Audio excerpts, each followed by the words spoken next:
Business trip? You just work it remotely and you say you have a business trip. You're just trying to dodge housework, aren't you? It's not like that. I really have work to do. Don't talk back. Just listen to your husband. A year into my marriage with my husband, he never recognizes my freelance work. Worse yet, he verbally abuses me, treating me like a mere housekeeper. I'm the one supporting the household, even paying the rent, but he uses me mercilessly without a shred of gratitude. At this point, I can't just stay quiet. I'll turn the tables and use my husband's threats of divorce papers to my advantage. With the image of his frantic scrambling in my mind, I headed for my business trip. My name is Maya, a 29-year-old employed by a publishing company. My husband's name is Bill, 5 years my senior at 34. We met 3 years ago when work took me to a different region. Bill's job was similar to mine. We both went to local places to sum up the current situation and write articles about it. We both worked in publishing, and with shared goals, we quickly clicked. We'd go on reporting trips together, and even after returning, would keep in regular contact. After 2 years of dating, he proposed. We didn't have a wedding ceremony, but we wore wedding dresses and tuxedos for photos, pledging our love in our own way. Post-marriage, we both moved into the condo where I have been living. Since there was extra space, the move went smoothly. Upon getting married, I thought about pursuing my dream of freelancing. Leaving my job would mean losing benefits, but I wanted to take the challenge on my own. About a week after the wedding, I decided to discuss this with Bill. I brought it up while we were having dinner together after work. Hey Bill, I'm thinking of quitting my current job at the publishing house. What? Why all of a sudden? Didn't you say you wanted to work harder? Yeah, I did, but I want to try freelancing. Freelancing? You're going to become an independent reporter? Yes. I want to work freely without being constrained by the company's policies. I candidly shared my genuine feelings. I thought Bill, being in the same industry, would surely understand. But then, what came out of my husband's mouth wasn't encouragement, but mockery. Piffed. Independence? Really? Come on. You know that's not gonna happen. Why? How can you be so sure if I haven't even tried? You're dreaming too big. The only reason your articles are popular is that you work for a publishing company. That may be true, but what? You think you can keep that popularity if you go solo? That's not fair. Look, you're not cut out for this. We're married. Focus on housemaking, not your career. As he ate the dinner I made, he spoke those cruel words as if they were nothing. I was infuriated. Today, even his comments on the taste of the food bothered me. I tried to persuade him more than once, but he was unyielding. He even threw harsh words like, "You can't do it. It's a waste of time." Yet, I didn't plan on taking this lightly either. If I gave up on my dream now, I'd regret it for sure. So I ignored his words and decided to go for it. I submitted my resignation and ventured on a path as a freelance reporter. That night, after quitting my job without telling him, Bill erupted. "What the hell? Didn't I tell you not to quit?" "I'm sorry, but I just can't give up. What if this jeopardizes our finances? Can you take responsibility?" "Well, about that..." "Enough. Listen, I'm only putting $1,000 a month into our expenses. If that's not enough, I'm not covering for you. Got it?" "I understand." I thought he would support my dream as partners should, but reality was much harsher.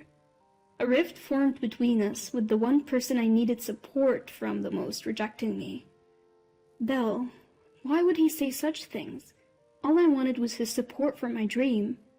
Was it naive to expect complete understanding just because we're married? It's painful, but I can't give up my dream here. I have to succeed now more than ever because I chose to act against his will. I strengthened my resolve. His verbal attacks and pressure intensified over time. He started berating not just my work, but me as a person. When I came home even a little late, he would get furious. "What time do you think it is? It's past 7 p.m. "I'm sorry, traffic was bad." "Didn't I always say to be back by 5? No dinner ready when I get home. That's unacceptable. I'm sorry, I'll make it right now. I already ordered delivery.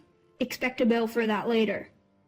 Staying overnight for field reporting was an absolute no-go, thanks to my husband's rules. So I had no choice but to limit my reporting to places I could visit and return from within the same day. But sometimes interviews take longer than expected or traffic just doesn't cooperate. You can't predict what will happen until you're actually on the scene. My husband insisted that I be home by 5 p.m., but that's not always doable, given how weather or unforeseen circumstances could throw a wrench in the works. That being said, confronting my husband head-on was not an option. He goes to a physical office every day and works his tail off while I have the freedom to work remotely unbound by organizational rules. I guess he couldn't stand that our working environments were so different. Understanding his feelings, I always tried not to provoke him, but I kept striving in my career as a feature writer. Initially, I submitted articles to various platforms on a freelance basis and got paid per assignment, but eventually I started getting direct commissions. I even got requests to start a blog, so in addition to feature writing, I began blogging too. My income skyrocketed as a result. Before I knew it, I was earning roughly 3 times what I made as a salaried employee. Some months, I even pulled in more than $10,000, providing more than enough for our savings. Even after achieving a stable monthly income of $10,000, I kept it a secret from my husband. I knew he'd flip if he found out I was freelancing and making more money than him. A year into our marriage, his attitude hasn't changed. If anything, it's gotten worse, and our conversations are practically non-existent. Instead, he increasingly berates me. Then, one fateful day. On a rare day off, I bought some clothes from a luxury store. When I got home, my husband glared at the shopping bags and sneered. "You can barely bring in any money and you're out shopping like it's nothing. Do you even know your place?" "I earned the money myself, so why can't I spend it?" "Huh, really? Aren't you using the $1,000 I give you every month?" "That's not it. That $1,000 can't even cover rent. Why would I touch that?" "Did you just call me low income?" "No, nobody's saying that." Suddenly, he hurled his beer can at me. It narrowly missed me but spilled all over my new clothes. "What are you doing?" Fuming, he shouted back. "I give you $1,000 every month, okay? You should be grateful." "Grateful? The missing rent and all the other bills are paid from my earnings. You must be dipping into your savings, right? There's no way you're making more than me." "Believe what you want, but I'm not burdening you, not in the slightest." "Go ahead, keep talking. Don't expect any handouts from me later on." My husband threw a can and sneered at me, not even bothering to apologize. I felt like I was reaching my breaking point with him. Several months later, I received a direct request from the publishing company I regularly contribute to, asking me to cover natural disasters overseas. It's an overseas assignment, so a day trip was out of the question. I decided to tell my husband about the work trip. "Bill, I know it's short notice, but I'll be traveling overseas for work this weekend." "Work trip? You're just a freelancer. What are you talking about? You just want to slack off on housework, don't you?" "That's not it. I really have to go. There's no way a freelancer like you has to go on an overseas work trip. How could you lie like that?" "It's not a lie. I was directly asked by the publisher." "Don't talk back. Just listen to your husband." As if I were the one being unreasonable, my husband continued to berate me. Fed up with his irrational behavior, I glared at him. Finally, he spoke, clearly irritated. "Do you even know your place? You're just a reporter in name only, practically unemployed, and yet I still stay married to you." "Stay married to me?" "Yeah. You wouldn't survive without me. If you have a problem with that, let's divorce." My husband pulled out divorce papers from his suit pocket and tossed them in front of me. That was the moment. A vein in my temple throbbed, and a rage I've never felt before consumed me. I can't take it anymore. I absolutely refuse to stay married under these conditions. From now on, I'll use him to my advantage. My husband always threatened me with divorce papers whenever he was displeased. Until now, I'd always apologized because I didn't want a divorce, but I realized that wasn't necessary anymore. I filled out the divorce papers and submitted them while he was out. I also arranged to terminate our condominium lease at the end of the month.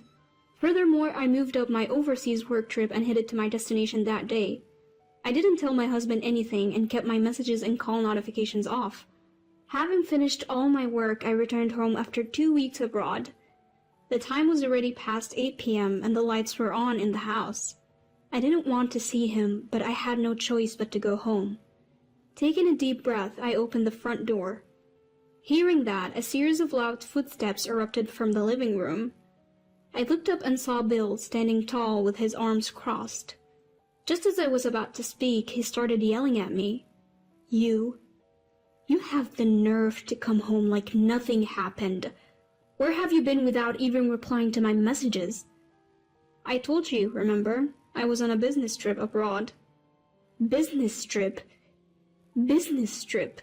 Seriously, as if someone like you, who occasionally works remotely to write boring articles, could ever go on a business trip. I told you, I got an assignment from the publishing company. I even got paid for it this time. Paid?